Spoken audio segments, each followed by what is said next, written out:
By the way, folks, the New York Times and the Associated Press, and by now the rest of the drive-by media, I kid you not on this. I know this is going to sound like it's going to sound unbelievable unless you've seen it yourself. The drive-by media, New York Times leading the pack on this, trying to establish the narrative that speaking out against the Islamization of Europe is the functional equivalent to what the Nazis did to the Jews.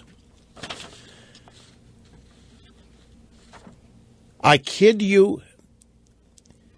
There are people, you just talked about them to me in the break, Snerdley. There are people who are worried about immigration and open borders. They are being characterized by people, the New York Times is characterizing them as Islamophobes.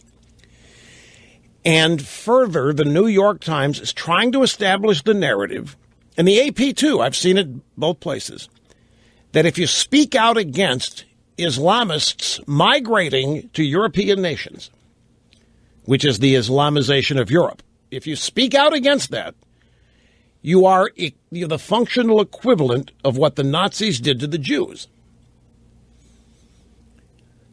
That comparison is being test marketed, so to speak, in the drive-by media. They're floating it as a trial balloon to see how it plays. And this is all rooted in politics. This is infuriating to me because the truth of the matter is, it's ironic because Muslim extremists have long said they want to finish what Hitler started. Adolf Hitler met with famous imams from the Middle East. Militant Islam and Nazi Germany have one thing profoundly in common: hatred of Jews. And yet, it's not the Islamists all of a sudden who hate Jews. It's people who want to control the borders of European nations are now being compared to the Nazis. Thank you, New York Times. Thank you, AP. This is serious stuff, folks.